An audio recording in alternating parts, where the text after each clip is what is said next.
So you're looking for a dog trainer in Princeton, Minnesota, and maybe it feels like a lot? Well, we're going to break it all down for you, giving you a clear roadmap to find the perfect match for you and your dog. One of the best things about living in Princeton is just getting outside, right? Whether you're walking along the Rum River or just hitting a local park. And of course, you want your dog right there with you. And that's really the goal, isn't it? Finding someone who can help your dog learn the skills to be a confident, happy companion no matter where you are. It's about making sure they're a great part of the community, too. This really hits the nail on the head. Reliable manners. It's not just about cute tricks. It's about safety and making sure your dog can handle everyday life in our town calmly and confidently. Okay, so where do you even begin with all this?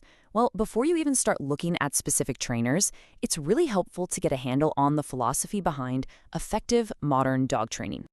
Right now, the method you're going to hear about most, and for good reason, is positive reinforcement. All this means is that you're rewarding the behaviors you want instead of correcting the ones you don't. The result? You don't just get a dog who follows commands, you get a dog that wants to learn because you've built a real relationship based on trust. Okay, so you're on board with the philosophy. What's next? You want to look at a trainer's qualifications. This is how you know they're serious about their profession and have put in the work to stay educated. Yeah, you're going to see a bunch of letters after a trainer's name, and it can be confusing. But here are the main ones to look out for. CPDTK and KPA-CTP are fantastic for general manners and training.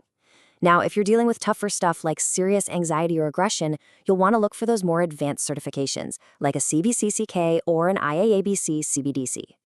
All right, you've got the philosophy, and you know what certifications to look for. Now let's get into the nitty-gritty, the programs themselves, and of course, what they cost. So you've pretty much got two main options here. Group classes are awesome for getting your dog comfortable around other dogs and people, practicing skills with real-world distractions. On the other hand, private lessons are totally customized for you and your dog, which is perfect if you're trying to tackle a specific issue that only happens at home. All right, let's talk about money. It's a big piece of the puzzle for everyone, right? So what can you expect to pay for training right here in and around Princeton? This table should give you a pretty good ballpark. For a typical 6-week group class, for instance, you're likely looking at something between $150 and $250. A single private lesson usually falls somewhere between $80 and $120. Now, these are just averages, of course, but it's a great starting point for figuring out your budget. Okay, so you've done your research, you've found a few trainers that look promising. Now it's time to actually talk to them. Think of this next part as your personal checklist for that first call or meeting. First up, just confirm their training philosophy to make sure it's all about that positive reinforcement we talked about. Then ask about their certifications.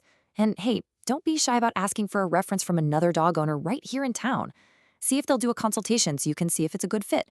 And finally, ask them how you'll both know your dog is making progress. All right, let's switch gears and talk specifically about being a dog owner right here in Princeton. Because being a great owner also means knowing the local rules and, just as important, the best local spots to practice those new skills. Now, this is a big one that every dog owner in Princeton needs to know. 6. That's the magic number. 6 feet is the longest your leash can be when you're off your property, according to the city ordinance. It's a specific rule that's good to keep in mind for every walk. And on top of that leash rule, a few other things to keep in mind. A rabies vaccination is required by state law.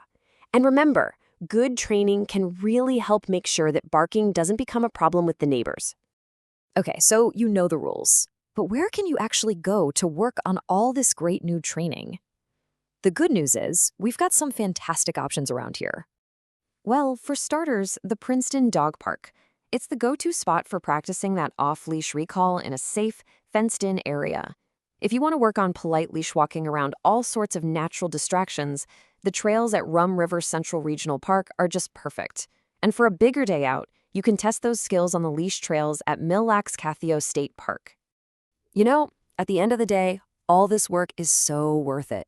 It means every single walk you take in Riverside Park, every trip downtown, and every quiet stroll around your neighborhood just becomes easier and a lot more fun for both of you. We wish you the very best on your training journey.